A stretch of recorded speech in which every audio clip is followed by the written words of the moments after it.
Ju përshëndes dhe njëherë, do të flasim tani për javën astrologjike. Liza Gjika, që është numerologja dhe astrologja jonë, do të na bëjë një parashikim për 12 shenjat e zodiakut, se si do të jenë pozicionuar për gjatë kësaj jave, sigurisht nga pozicioni i planeteve apo gjithë kuptimi astrologjik që do të shpjegohet më së miri nga Liza Gjika, të cilën e përshëndes. Sot e kemi në mënyrë virtuale. Përshëndetje Liza. Përshëndetje dhe përshëndetje të gjithëve dhe ta gëzojmë datëlindjen gjitha krepat e kësaj periudhe. Pavarësisht që jam pak të revoltuar, ne gjithnjë nisim nga shenja që është në epicëndër. Tham në fillim të muajit që akrepi do dalin në sipërfaqe disa gjëra. Tani kemi edhe 2 planetet që i kemi në të kundërt, si për shembull Mërkurin që na drejton fjalën njëkohësisht edhe planetin e fatit Jupiterin. Gjithsesi, unë do të shpjegoja dhe përmbledhja pak për këto. Planeti fatit, Jupiteri, nëse është në kthim mbrapa, do të thotë që të rregullojmë disa gjëra. Ato që ne i kemi lënë ose i kemi anashkaluar ose nuk kemi pasur mundësi edhe kohë. Doja të cilësoja më tepër personat që e udhtojnë dhe janë nevrastenik me makinë. Këta duhet kenë më shumë kujdes. Nuk duhet ecin shumë. Jemi dhe te numri 11, që numri 11 tregon hapësirat, është numër universitar. Duhet kemi shumë kujdes. Atëre, futemi te dashi. Kemi dashin me problematikat e tij, ndoshta ndikon pak te shëndeti në përgjithësi, dhe disa probleme të vogla familjare, të cilat diskutojnë një kapital nga punërat e tyre që kanë ose për punat që duhet të zënë, por duke futur edhe buxhetin brenda. Ana sentimentale për të rinjtë e dashit nuk do të jetë forte e qëndrueshme, do të jetë pak e anashkalueshme ose do të jetë pak me shumë mendime dhe me shumë sugjerime. Kjo tregon një pavendosmëri. Në fakt dashi është i pavendosur për ca veprime, por nuk e ndjeu fort thellë. Kemi një defekt të vogël nga ana shëndetësore, prandaj ajo i prish pak orientimin dashit. Ana buxhetore do filloj të ngrihet, kuptohet, dhe te pjesa e shigjetarit që do vi koha do flasim, do jetë më mirë. Kjo është një periudhë e shkurtër që të gjitha shenjat kanë disa problematika të vogla, të cilat është një periudhë që duhet t'i rregullojnë. Ndaj janë planetet në kthim mbrapa. Futemi te Demi.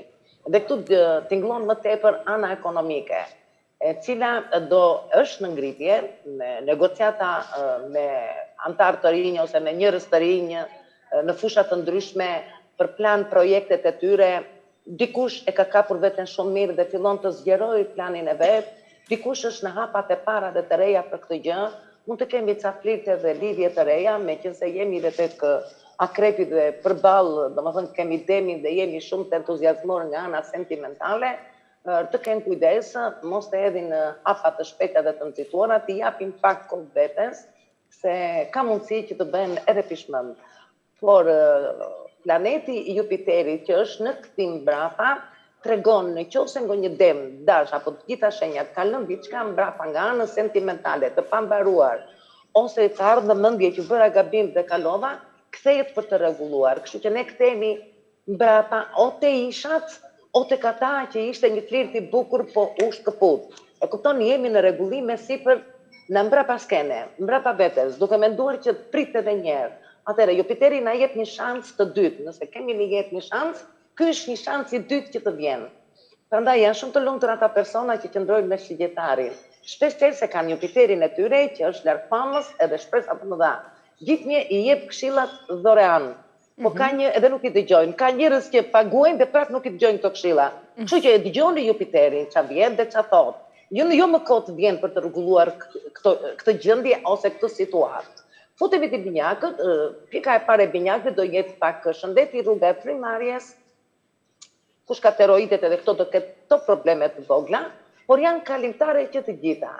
Kemi pjesën e Mërkurit që është në retrograd, keni kujdes në biseda, do t'i merrni keq kuptim ose do nxitoni, ose nuk do të punojnë mirë telefonat, ose do vinë në kohë asnjë gjë. Dhe kjo do t'i ngatërrojë një çik dhe do t'i bëj pak më nervoz se ç'duhet.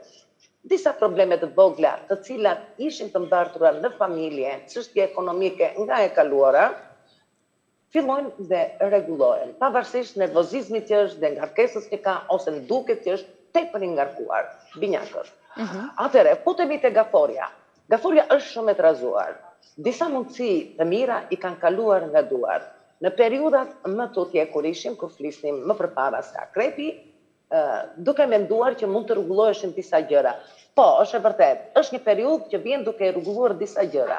Domethënë, fundi i muajit të periudhës akrepit rregullon disa gjëra shumë të mira dhe bazike tek gaforja. Atëre, o kthehemi te ishi me këmbë në tokë, o i presim bishtin, mbaron filmi këtu, lahen duart.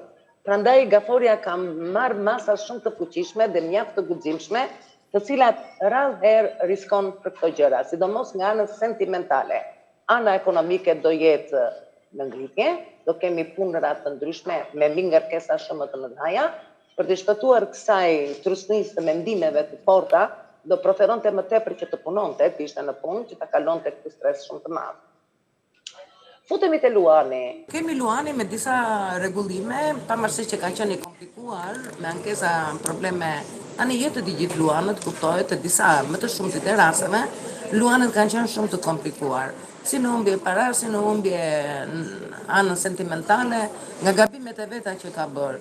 Jupiteri rregullimin e këtyre gjërave, në këtij mbrapa që bën rregullimin e këtyre gjërave, e bën luanin për të ndrequr disa gabime në shkura. Duhet të mundohet, sepse kemi dhe Mërkurin që nuk gjen dot fjalët, duhet të mundohet të gjej fjalët e përshtatshme për të bindur individin apo personin që ka mërzitur apo lënduar. Në anën sentimentale, ndërsa në familje do ketë disa problematika të tjera, të cilat i ka shkatruar vetë gjatë kësaj periudhe. Ndërsa ana ekonomike ka prishur shumë para, pa i menduar për momentin, pavarësisht që është largpamës dhe strategjik, por kanë ardhur momente pak të vështira, të cilat e kanë vështirësuar anën ekonomike të tij. Kthimi mbrapsh e bën që të mbledh mendjen dhe të shikoj pak gjërat më me seriozitet, ose pak më mirë, ose më butë, ose më qetë. Prap të futet në guaskën e tij për t'i menduar mirë se çfarë duhet të bëj dhe çfarë duhet të studioj. Atëre, futemi tek Virgjëresha. Kemi Virgjëresha për këtë periudhë them që është shumë më mirë, nga të gjitha këto, pavarësisht nuk e prek fare mënyra e komunikimit, janë të lidhur me gjëra shumë serioze, sidomos në anën profesionale, mund të ketë disa udhëtime të shkurtra ose negociata, këto problematika të vogla kanë ngelur pak në pritje, por ky moment do t'i japi një dritë ose një shkëndi për të ecur më përpara, për gjëra të reja, për gjëra më tepër në anën sentimentale do të jetë pak më i shtruar e më i përqendruar për të gjetur dhe për të thënë fjalët më të bukura. Domethënë, Mërkuri tek ta nuk luan në një rol të jashtëzakonshëm, sepse ata kanë qëndruar larg gjatë kohës që Mërkuri ka qenë mirë. Kur Mërkuri është në të kundërtën dhe Jupiteri vjen për të rregulluar disa gjëra, i jep një shkëndijë shumë të madhe Virgjëreshës për të gjetur veten dhe për të thënë ato ose për të ndrequr ato gabimet që i kanë shkaluar ose si ka përfilluar fare. Futemi te Peshorja. Peshorja do t'jetë pak nervoze dhe shumë e acaruar, gjendja e saj është shumë e ndërmituar, planet të tjera ka brenda në mendje dhe të tjera mund të shpreh gjatë kësaj kohe, kështu që do ngatërohet vetë me këmbët e veta, nuk ka një zgjidhje të përkohshme tani për tani, në këtë periudhën e kthimit të këtyre, kështu që ana ekonomike i ka shkar situata nga dora dhe ndaj e bën dhe pak nervoze. Planet e saj janë shumë të mëdha, nëse do të qëndronte pak më ekuilibruar siç është, them që duhet të rregullohej dhe do shkonte shumë më mirë, por kjo periudhë i jep shumë nervozizëm. I jep ankse shumë të mëdha dhe mund të ketë edhe probleme shëndetësore nga ana e frymarrjes më tepër, nga kjo do ta kapin këto strese. Futemi te Akrepi, siç e tham që Akrepi është në pozicionin e vet, ndodhet në fillim më fut bukur ëmbël për të zbuluar disa gjëra, e kemi Akrepin pak të nervozuar për disa sekrete të vogla. Akrepi nuk pranon ta gënjejnë, po në fakt ka bërë dhe ai disa diplomacira ose kërcime si gjatis larti. Në anën sentimentale të tij është një periudhë shumë e fortë që mund t'i nxjerrë në pa disa gjëra që nuk do ndihet mirë, do ta bëjnë shumë nervoz, ndërsa ana ekonomike ka pritje të reja, burime të reja, dhe me këto burime të reja mund të vinë edhe disa bashkëpunime shumë të bukura për të cilat që mund t'i shtojnë ekonominë ose t'i rriti të gjeneroj këto lekët. Domethënë ka një aftësi shumë të madhe në këtë drejtim, por duhet të gjej edhe fjalët, mos të jetë shumë nervoz, sepse kemi një konflikt të madh që të gjithë nga ana e komunikimit dhe nga ana e dërgimit të mesazheve apo të teknologjisë. Do kemi këputje shumë të mëdha. Doja të theksoja më tepër, sidomos akrepët shigjetarët, dashët, do të jenë të kujdesshëm në mënyrën e udhëtimit me makina, sidomos këtë periudhë. Atëre, futemi te bricjapët. Bricjapët plani parë është paraja, kërkojnë të ngrënë rrogën e tyre, ndihen pak nervoz për këtë çështje. Kam plane për martesa, kanë një efori shumë të madhe, të keni familje të ngrohtë të por duhet të kenë shumë të kujdesshëm mos të nxitojnë. Ti japin kohë vetes, pasi shikojnë që xhepi është mirë, pastaj të mendojnë mirë se çfarë duhet të bëjnë. Jo me këtë efori që kanë, sepse edhe bisedat që do bëhen, kërkon të diskutoj vetë dhe pa marrë mendimin e tjetrit dhe këtu mund të bëjnë një gabim. Kështu që ana sentimentale do të jetë pak me kleçk, të jenë të kujdesshëm në këtë veprim. Ana shëndetësore do të jenë mirë, pak nervoz, por do të jenë mirë. Futemi te ujori, të cilët kanë pasur disa dokumentacione shtetërore, prona, rreth çfarë janë këto, bashkim familjar apo çfarë janë dokumentacione domethënë. Dhe doja të theksoja meqense erdhëm te ujori, asnjë nga shenjat zodiake nuk duhet të firmosin këtë periudhë. Kur këto dy planetet e komunikimit edhe i drejtësisë apo i fatit, është të kundërtën, sepse bëjnë disa gabime që nuk mund të na vi dot më mundësi. Siç po na vjen kjo mundësi e anës sentimentale për të ndrejtur fjalët, anë e dokumentave nuk na vjen asnjëherë kjo mundësi. Prandaj keni shumë kujdes për dokumentacionet.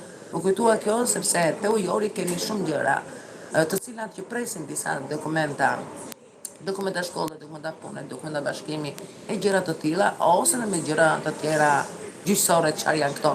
Them që këto marrin një drejtim pozitiv, ndihen shumë më mirë ujorët, më të qetë, pavarësisht që kanë një problematikë shumë të fortë në mendimet e tyre që shkakton një dhimbje të tmerrshme koke. Duhet të shikojnë pjesën e kokës, dëmball, sy, vesh, steroide, çfarë janë këto. E kupton? Ose të qëndrojnë në një pozicion ose në një vend shumë të dashur që e ndjen ata se ku duhet të jenë, që ndjen më mirë, ose të pranojnë rreth tyre njerëz që sjellin pozitivitet, pa pranuar njerëz toksik, sepse kjo i shkakton akoma dhe më keq. Atëre, futemi te peshqit, që është një nga shenjat që për këtë periudhë qëndron në nivelet më të larta, si në anën ekonomike, ashtu dhe në anën sentimentale, dhe jep idera të reja, plane të reja. Doja të theksoja edhe këtë, nëse gjithë njerëzit ndihen mirë dhe bukur në anën sentimentale, është çështje suksesit të të gjitha pozicionet. Peshqit ndihen po këtu, dhe ndihen shumë mirë. Kemi punëra të reja, unë të them që kemi dhe udhëtime, por doja të theksoja që këto udhëtime duhet të jenë vendet brenda për brenda, jo udhëtime të gjata, se do kemi pengesa, vonesa, humbje kohe, humbje bagazhi e njërën e tjetrën. Prandaj do të jemi shumë të kujdesshëm në këto veprime, sepse janë planetet që bëjnë këto lëvizje. Ndonjëherë ne nuk mund të mendojmë që si mund të ndodhë nga planetet këto gjëra, po ja që vinë. Kështu që jemi në një pozicion jo të përshtatshëm, prandaj duhet të mbajmë ekuilibër, duhet të mendojmë mirë gjërat, mos të nxitojmë se na vin pjesë mëdha nervozizmi. Kështu që do kaloj edhe kjo pjesë. Shigjetarin drejt disa gjëra që ka lënë bazdore, është ndihmes të njerëzve, ata që ndjehen më afër, u jep pozitivitet, u jep dritë, i ndriçon në rrugën. Njëkohësisht u ashtron rrugën, u bën më të kollajshme. Prandaj do keni fatin më të mirë ta dëgjoni, jo se jam unë shigjetarit, kuptojmë këtu, sepse kam edhe horoskopin akrepi, jam çike hidhur në ca pozicione, por që shigjetari vjen dhe rrotullon kthimin mbrapa për të rregulluar dhe për të ndrejtur disa defekte apo anashkalime të gjithë njerëzit. Njëkohësisht shigjetari vjen dhe rreth shigjetarit mblidhen njerëz, të cilë mund të jenë edhe njerëz të rinj, ka një fushë magnetike shumë të fortë këtë periudhë, do t'i krijojnë mundësi udhëtimi dhe gjërash, por ju si shigjetare dini që kur planeti i fatit është në retrograd, nuk duhet të bëjmë udhëtime të gjata, qoftë edhe të shkurta, do të jemi shumë të kujdesshëm. Faleminderit. Duke theksuar në numerologji, them që numri 11 është nga numrat më të bukur kush ka lindur në këtë muaj, dhe aq më tepër akrepat që ka lindur në këtë muaj, ai që është 11 dhe 11, them që është më në favor në të gjitha aspektet. Faleminderit Liza, faleminderit shumë për përshkrimin, të uroj javë të mbar dhe sigurisht që për shigjetarin me qenë se dhe ti e preke, do të kemi mundësi të flasim për muajin e tij që është në muajin dhjetor, kështu që do të flasim më gjerë dhe për një përshkrim më të plot për këtë shenjë. Faleminderit dhe një herë, ne do ta ndërpresim këtu lidhjen tonë.